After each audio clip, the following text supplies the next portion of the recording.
Fact number 1, Donald Trump is one of the most named people in the Epstein files. At least 5,000 files contained more than 38,000 references. Fact number 2, Jeffrey Epstein and Ghislaine Maxwell made young girls available to Trump on multiple occasions. Representative Jasmine Crockett refused to question Pam Bondi, declaring her unwilling to answer, instead asking colleague Becca Balint basic right and wrong questions Bondi would never answer. She then exposed 38,000 Trump-Epstein file references.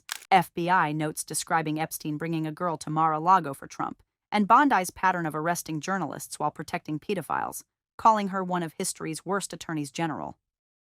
Thank you so much, Mr. Chairman. And to be clear, I'm not going to ask any questions of this witness because this witness has revealed that she has no intentions of answering questions. But instead, I'm going to ask some very basic questions really quickly of my colleague, Becca Balint, if she will answer right or wrong, raping children.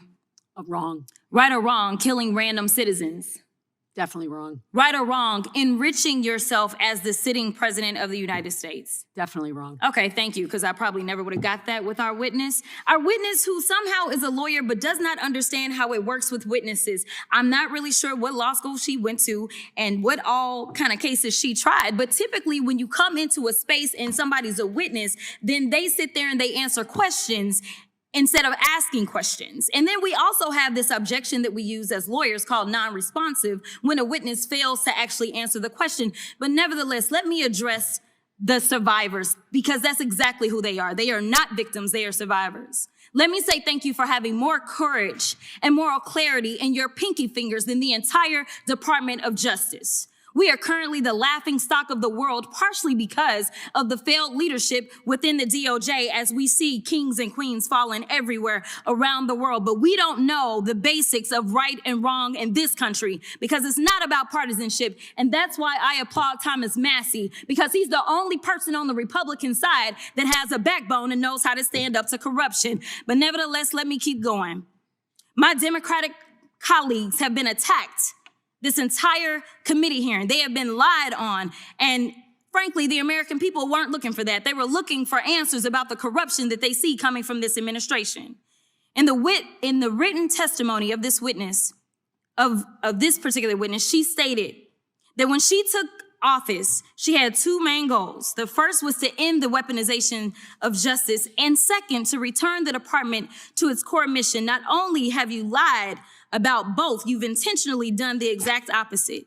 You're spending more taxpayer resources arresting journalists than you are prosecuting pedophiles and creeps. In fact, your boss, the President of the United States, stated that this administration, quote, took the freedom of speech away. And at your direction, DOJ has arrested Don Lemon and Georgia Fort. And I might add that y'all actually had a judge that rejected y'all for trying to arrest Don Lemon before, just like the grand jury rejected y'all as it relates to Senator Kelly, just like a grand jury rejected y'all as it relates to Senator Slotkin, just like the case against Tish James was dismissed and the case against Mr. Comey was dismissed. I completely don't get how it is that you're sitting at the top of DOJ because you don't seem to be good at your job. You're spending more taxpayer resources arresting these journalists. In fact, we know after Georgia Fort and Don Lemon were arrested, we know that there were homes of journalists that were raided.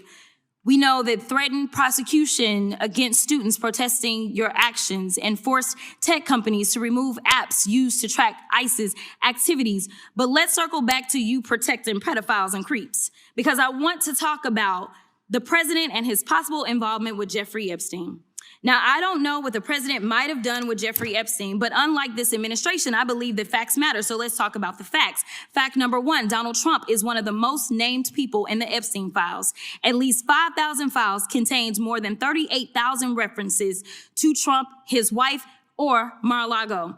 Fact number 2, Jeffrey Epstein and Ghislaine Maxwell made young girls available to Trump on multiple occasions. For example, according to this file, Ghislaine Maxwell presented a young girl to President Trump who spent more than 20 minutes apparently flirting with her. Here's another example. This shows notes from FBI investigators that describe Jeffrey Epstein transporting a victim to Mar-a-Lago to meet with President Trump, where he bragged to Trump that, quote, this is a good one. Now, I'm not saying that the president is a pedophile, but there is a lot of evidence in these files that suggests that he's very close friends with a lot of men who are pedophiles. What's crazy about all of this is just that this is a big cover-up. And this administration is engaged in it. In fact, this administration is complicit. But there are numerous others, like how the DOJ is attempting to obstruct justice in the investigation of the rogue agents who have murdered American citizens, or how the DOJ seized voter data from Fulton County in an attempt to steal the 2026 midterm elections, or how federal agents have Tom Homan on tape accepting a bribe and your agency killed the investigation, or how your agency is ready to give the president a $230 million payday, which is unconstitutional. The Constitution is clear. The president shall not receive any payment except his salary while in office. The fact of the matter is that you will be remembered as one of the worst attorney generals in history, an attorney general who has prioritized obstruction over justice, corruption over the law, fealty to the president over loyalty to the Constitution. And Mr. Chairman, I will yield. The 3 questions Representative Jasmine Crockett posed to Balint corresponded directly to documented conduct the hearing had addressed: the sexual abuse of children through Epstein's trafficking operation and the administration's protection of its participants, the ICE and CBP killings of Alex Preedy and Renee Good, and Trump's unconstitutional $10 billion lawsuit against his own government. Bondi had spent hours evading accountability for each of these issues.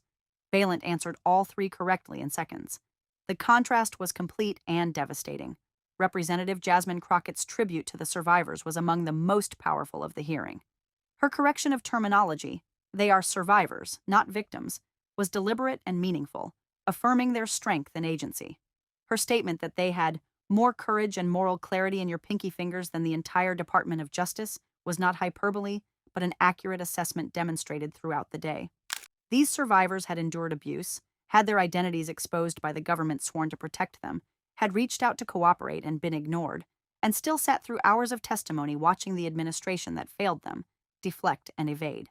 Their courage dwarfed anything displayed by Bondi throughout the proceedings. Representative Jasmine Crockett's indictment of Bondi's stated goals was particularly sharp. Bondi's own written testimony claimed her 2 main goals upon taking office were ending the weaponization of justice and returning the department to its core mission. Crockett's response was unequivocal. Not only had Bondi lied about both goals, but she had intentionally done the exact opposite. The department was spending more taxpayer resources arresting journalists than prosecuting those who exploited and abused children. Don Lemon and Georgia Fort had been arrested. Journalists' homes had been raided. Students protesting administration actions faced prosecution threats. Tech companies were forced to remove apps used to track ISIS activities. Every action taken contradicted every stated goal. The pattern of failed prosecutions Representative Jasmine Crockett documented revealed not aggressive law enforcement, but weaponized incompetence. A judge rejected the attempt to arrest Don Lemon before charges were even filed. Grand juries rejected cases against Senators Kelly and Slotkin. The case against Tish James was dismissed. The case against James Comey was dismissed.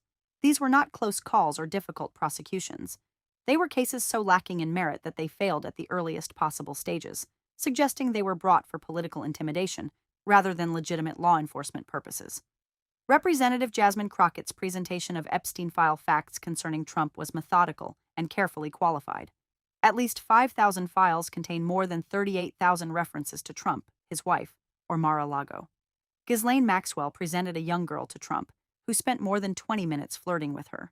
FBI investigator notes describe Epstein transporting a victim to Mar-a-Lago to meet Trump, where Epstein bragged, "This is a good one." Crockett explicitly stated she was not making definitive claims about Trump's conduct, but noted the evidence establishes his close association with numerous men who exploited children, and that the administration's cover-up of these files makes them complicit in whatever those files ultimately reveal. The additional abuses Representative Jasmine Crockett cataloged compounded the indictment. DOJ obstruction of investigations into rogue agents who murdered American citizens, seizure of voter data from Fulton County in what Crockett characterized as an attempt to steal the 2026 midterm elections, federal agents capturing Tom Homan accepting a bribe on tape while the agency killed the investigation, and the unconstitutional $230 million payment being prepared for Trump in violation of the Domestic Emoluments Clause. Representative Jasmine Crockett's final verdict was delivered without hesitation. Bondi will be remembered as one of the worst attorneys general in history, one who prioritized obstruction over justice, corruption over law, and fealty to the president over loyalty to the Constitution.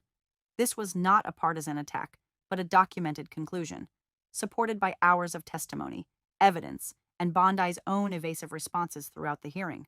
History will judge accordingly.